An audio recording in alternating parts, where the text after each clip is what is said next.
அப்படியே நான் சைட் அடிக்கிறேன் செருப்பால் அடிப்பேன் அப்படின்னு நான் சொல்லிட்டு welcome to Prakash Lina vlogs. இன்னைக்கு டே 33. ஹோட்டல் டாஸ்க்லாம் முடிஞ்சுது. நம்ம கெஸ்ட் எல்லாரும் கண்டஸ்டன்ஸ்க்கு அட்வைஸ் கொடுத்துட்டு இருந்தாங்க. நம்ம தீபக் டாக்டர் கிட்ட நீங்க ரீல்ஸ்லாம் பண்றது ஓகே தான், ஆனா எனி டைம் ரீல்ஸே பண்ணிட்டு இருக்காங்க, இதெல்லாம் நாங்க எனி டைம் எப்படி வெளில இருந்து பார்க்க முடியும் அப்படின்னு சொல்லி அட்வைஸ் கொடுத்துட்டு இருந்தாரு. அப்போ டாக்டர் நல்லா தலையை ஆட்டி ஆட்டி கேட்டுக்கிட்டு மறுபடியும் போய் ரீல்ஸ் தான் பண்ணிட்டு இருந்தாரு.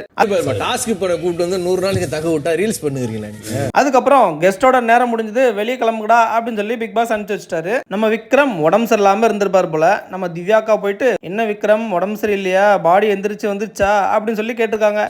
சரியாயிடுச்சு போல, பாடி எந்திரிச்சு நகண்டு வருதுன்னு சொன்னாரு. அதுல என்ன பாடி? இதுல நம்ம விக்ரம் ஹர்ட் ஆகி எப்படி என்ன பத்தி பாடி எந்திரிச்சு வந்துச்சா அப்படின்னு சொல்லி கேட்கலாம் அப்படின்னு சொல்லி கேட்டிருக்காங்க. இதை நம்ம திவ்யாக்கா சாண்ட்ரா கிட்ட சொல்லிட்டு இருக்காங்க.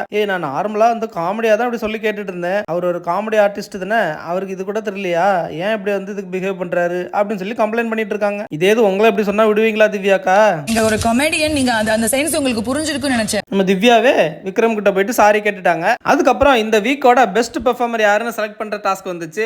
எல்லாருமே பாரு நேம சொல்லும்போது நம்ம கேமராமேன் கரெக்டா திவ்யா கிட்ட ஃபோக்கஸ் வச்சான். நம்ம திவ்யாக்கா இவளுக்கு எப்படி கொடுத்தாங்க அப்படின்ற மாதிரியே ஒரு ரியாக்ஷன் கொடுத்துட்டு இருந்தாங்க. ஆனா அசிஸ்டன்ட் மேனேஜர் மாறவே இல்ல.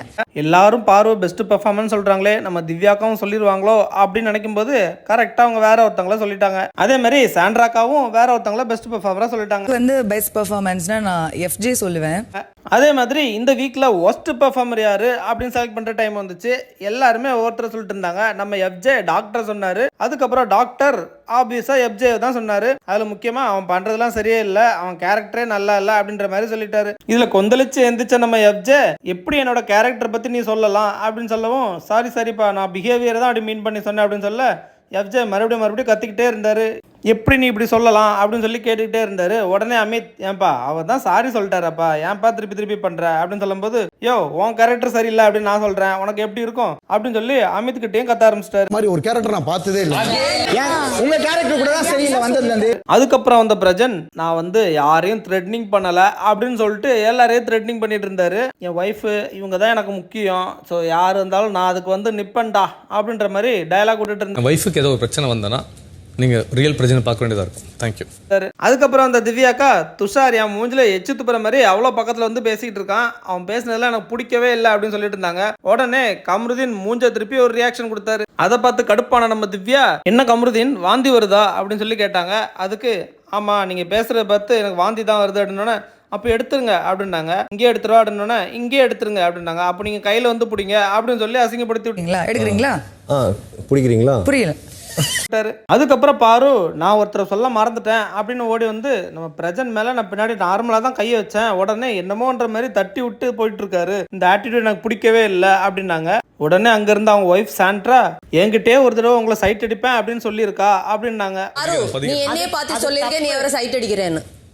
உடனே எந்த வந்த பிரஜன், அவங்க எல்லாத்தையும் ஜாலியாக பழகுற மாதிரி என்கிட்டயும் பண்ணிட்டு இருக்காங்க, எனக்கு ஒய்ஃப் இருக்கு குடும்பம் இருக்கு அப்படின்னு சொல்லி அவங்கள தப்பா ப்ரொஜெக்ட் பண்ற மாதிரி பேசிட்டு இருந்தாரு. என்ன வச்சு கண்டென்ட் கிரியேட் பண்ண வேண்டாம், அதுக்கு வேற கண்டென்ட் பார்த்துக்கலாம், நான் ரொம்ப மண்டிட்டு கேட்டுக்கிறேன், எனக்கு இது பிடிக்காது, எனக்கு தங்கச்சியும் வேண்டாம் அக்காவும் வேண்டாம் அப்படின்ட்டாரு. அதுக்கப்புறம் சுபி வியானா பாரு எல்லாம் ஒன்னா உட்காந்து பேசிட்டு இருக்காங்க. பிரஜன் என் கையை தட்டி விட்டதுக்கு ஹர்ட் ஆயிடுச்சு, அதனால தான் சொன்னேன், அதுக்கு அவன் என்ன எப்படி ப்ரொஜெக்ட் பண்றான் பத்தியா அப்படின்னு சொல்லவும் நம்ம வியானா டென்ஷன் ஆகி, அதை ஒத்துக்கவே மாட்டேன், ஒரு பெண்ணை வந்து எப்படி இவங்க சொல்லலாம், அவங்க சொல்றது எப்படி தெரியுமா, கையை தட்டி விட்டுறது அவங்க மீன் பண்ணல, நீங்க வந்து ஒரு பசங்களை வச்சு கண்டென்ட் கிரியேட் பண்றீங்க அப்படின்றது தான் அவங்க ப்ரொஜெக்ட் பண்ணி மன்றாடி கேட்டுக்கிறேன் அப்படின்னு சொல்லி அவங்கள டவுன் பண்ணி அந்த இடத்துல காமிக்கிறாங்க. அதுக்கு நம்ம சுபி, ஆமாக்கா நீங்க வந்து பண்றத வெளியே வந்து தப்பா ப்ரொஜெக்ட் பண்ணி காமிக்கிறதுக்குனே இங்க வராங்க, பாருனாலே அடிச்சு ஏதாவது ஒரு வகையில அடிச்சு உட்கார வச்சிடணும் அப்படின்ற மாதிரி அவங்க மைண்ட் செட் பிளான் பண்ணிட்டு இருக்காங்க.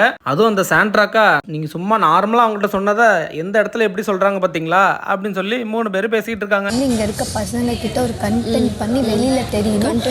அதுக்கப்புறம் பாரு, நான் சும்மா ஃப்ரெண்ட்லியா தான் அப்படி வச்சேன், அதுக்கு இந்த ஆள் இப்படி ரியாக்ட் பண்ணாரு எனக்கு தெரியாது, நான் என்னோட பவுண்டரியை கம்ருதீனுக்கு மட்டும்தான் வச்சிருக்கேன், நான் வந்து responsible for Kamrudeen and my family மட்டும்தான். இப்ப தெரியுதா எந்த ஆயுதத்தை எடுத்தா ஒரு பொண்ணை பிரேக் பண்ண முடியும்னு சொல்லிட்டு ட்ரை பண்றாங்க அப்படின்னு சொல்லி நம்ம பாரு சொல்லிட்டு இருந்தாங்க. இங்க அப்படியே கேட்டுட்டு வந்த சுபிக்ஷா அப்படியே போயிட்டு பிரஜன் கிட்ட போய் கேட்டுட்டு இருந்தாரு. உடனே பிரஜன், அவங்க பண்ணதுனால தான் நான் அப்படி சொன்னேன், பாய்ஸுக்கு தெரியும்ல ஒரு இன்ட்யூஷன் இருக்கும்ல அப்படின்னாங்க. அதுக்கு நம்ம சாண்ட்ரா, என்கிட்டயே ஒரு வாட்டி வந்து உன் ஹஸ்பண்டை நான் சைட் அடிக்கிறேன் பாத்தியா அப்படின்னா, அதுக்கு நான் செருப்பால் அடிப்பேன் அப்படின்னு அப்பவே ரிப்ளை கொடுத்துட்டேன் அப்படின்னாங்க.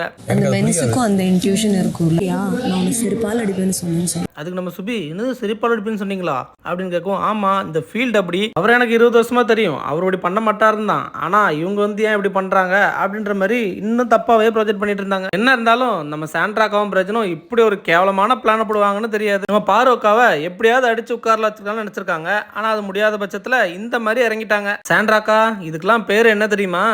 அதுக்கப்புறம் நம்ம சாண்ட்ராவையும் எஃப்ஜேயும் தூக்கி ஜெயிலில் தூக்கி போடுங்க அப்படின்னு சொல்லி நம்ம பிக் பாஸ் ஜெயிலுக்கு அனுப்பிச்சு விட்டாரு. அதுக்கப்புறம் இந்த வீக்குக்கான ஆடுக்காக ஒரு டாஸ்க்கை வச்சு முடிச்சாங்க.